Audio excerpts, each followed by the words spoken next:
Hai guys, kembali lagi dengan saya di akun channel Reka Film dan rekomendasi berbagai film menarik.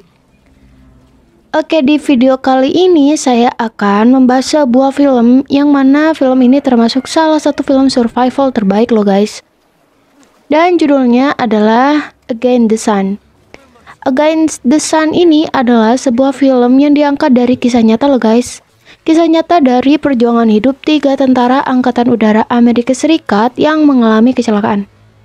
Oke, sebelum kita membahas filmnya, jangan lupa kalian klik tombol like dan subscribe agar mendukung channel kami lebih berkembang lagi ya guys. Oke, lebih jelasnya langsung masuk ke filmnya, cikidot. Di scene awal, kita diperlihatkan ada sebuah pesawat Amerika yang akan menjatuhkan sebuah bom guys. Kemudian selang berjalannya waktu, mereka kehilangan arah, sedangkan bahan bakar pesawat tersebut sudah hampir habis. Mereka meminta bantuan lewat radio, tapi karena ada trouble dan tidak ada respon, akhirnya mereka memutuskan untuk menjatuhkan pesawat tersebut di lautan. Sebelum mereka jatuh, Chief memerintahkan anak buahnya untuk membawa sejumlah makanan, air, kompas, dan alat-alat yang lain yang benar-benar dibutuhkan saat mereka ada di tengah laut guys. Akhirnya mereka pun jatuh dan semuanya selamat berkat pelampung yang mereka bawa. Dan dari sinilah cara bertahan hidup di lautan itu dimulai guys. Hari pertama mereka di laut, Harold Dixon, dia adalah chief yang menjadi pemimpin di antara ketiganya guys.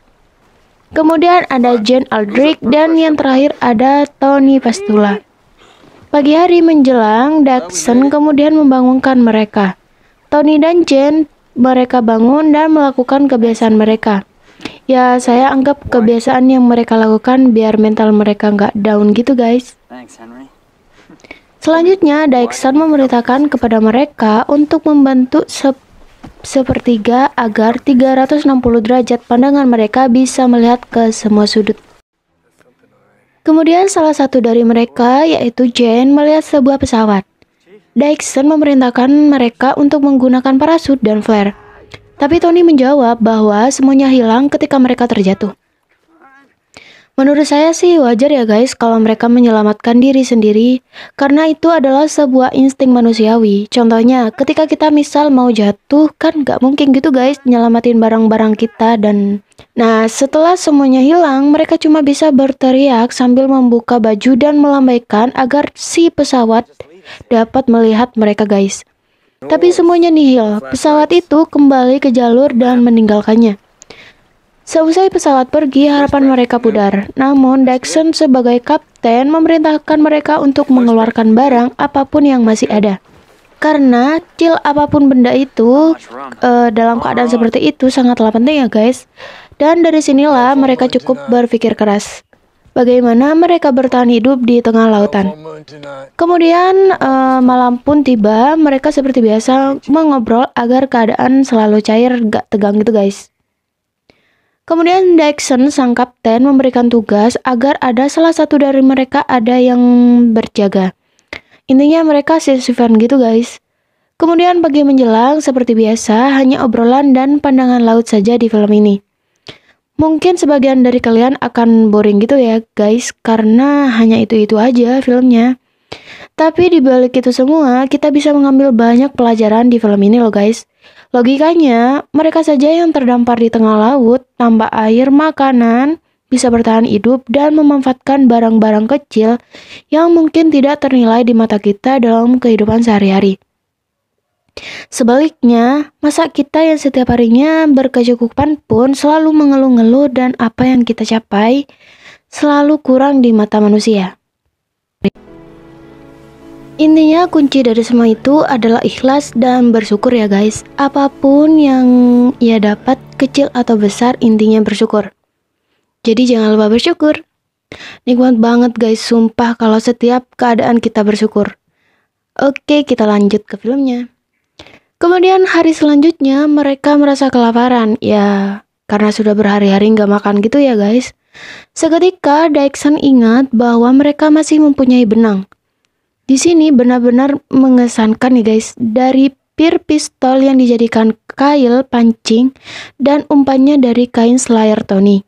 Kemudian Jen melemparkan ke laut. Selang beberapa menit, umpannya dimakan. Sayangnya, ikan itu terlalu kuat, akhirnya benang pun putus. Jen tidak menyerah, ia tetap membuat ulang, tapi ikannya tidak ada yang memakannya, guys. Hari berhari terus berlanjut sampai ke hari kelima. Mereka masih bisa bertahan, tapi nggak kebayang bagaimana perasaannya ya, guys. Tony tiba-tiba ingin meminum air laut dari saking panasnya terik matahari. Dixon segera melarangnya, karena ketika kita haus dan meminum air laut, bukan malah mengurangi, tapi sebaliknya kita akan tambah haus, guys. Jadi ini sebuah pelajaran bagi kita ya, guys. Oke, kemudian si Dixon menemukan sebuah pensil di saku bajunya dan menggambar sebuah grafik bermodalkan bahan seadanya, guys. Dixon mengatakan kalau kita beruntung, kita akan mendekati daratan menurut perkiraan. Mendengar hal itu, Tony dan Jen langsung membuat jangkar buatan dari pelampung agar angin tidak membawa mereka ke arah yang salah. Oke, lanjut. Kemudian Jen berdoa seorang diri agar Tuhan bisa menyelamatkannya dan menurunkan air hujan. Scene ini mengajarkan kita harapan yang paling utama adalah kepada Tuhan apapun keadaannya ya, guys. Meskipun di antara mereka ada yang tidak punya keyakinan. Kemudian malam pun tiba, akhirnya hujan turun. Wah, betapa senangnya ya, guys. Saya aja yang nonton ikut seneng. Gimana nggak seneng, guys? 6 hari nggak makan, nggak minum, akhirnya mereka bisa minum dengan air hujan. Kemudian siang datang dengan matahari yang menyengat tubuh mereka. Di sini Jen masih tetap memancing, guys, tapi hasilnya tetap nihil. Kemudian Jen mengeluarkan pisau untuk menangkap hiu kecil yang ada di bawahnya. Jen pun berhasil mendapatkan hiu tersebut dan mereka langsung memakannya. Yap, jangan ditanya, guys, mereka pasti makan hiu tersebut mentah-mentah, gak mungkin ada arangnya, guys. Kemudian gak disangka-sangka hiu yang lain datang dengan ukuran 2 kali lebih besar dari mereka. Karena darah hiu yang mereka tangkap tadi jatuh ke dalam air, guys. Tapi hiu-hiu itu hanya sekedar lewat saja, untungnya ya, guys, tidak sampai menyerangnya. Kemudian malam pun tiba, si Jen membersihkan muka, tiba-tiba seekor hiu menggigitnya. 3 gigitan dan 1 kuku lepas. Scene berpindah, tempatnya masih sama, guys. Mereka membagi air minum yang mereka dapatkan. Sedikit demi sedikit, yang penting dapat menghilangkan dahaga, guys. Selanjutnya hari ke-15. Wah, sudah 2 minggu ini, guys. Mereka masih tetap bertahan. Saat Tony membersihkan pistolnya, Jen meminta pistol tersebut dan menembakkan tepat kepada burung yang hinggap di pelampung mereka. Burung itu terpental jauh, kemudian Dixon melompat ke air untuk mengambil burung itu. Tiba-tiba seekor hiu muncul dari belakang mengejar Dixon. Syukurnya Dixon masih selamat, guys. Dan makan siang dengan burung mentah. Ya, burung mentah, guys. Beda lagi kalau burung bakar, guys. Ini burung mentah ya. Selanjutnya, Dixon tiba-tiba marah kepada Tony dan Jen karena mereka tertidur, guys. Mereka mulai berdebat satu sama lain. Alasan Dixon marah karena melewati pulau yang mereka tandai sejak awal. Mereka ada di laut, tapi menurut saya ini bukan siapa yang salah ya, guys. Tapi keadaannya membuat mereka lelah. Udah kayak mayat hidup, guys, 2 minggu lebih. Ketika perdebatan selesai, Dixon sebagai kapten, dia jujur atas kejadian yang menimpa mereka. Disebabkan Dixon tertidur saat di pesawat dan ia melewati jalur yang sudah ditentukan. Apa boleh buat, guys, pertengkaran tidak menyelesaikan masalah. Kemudian malam pun tiba-tiba hujan turun dan badai menerjang mereka, guys. Satu sama lain mereka saling menjaga agar tetap dirakit. Namun apa daya, guys, ombak menghantam mereka dan syukurnya mereka masih selamat.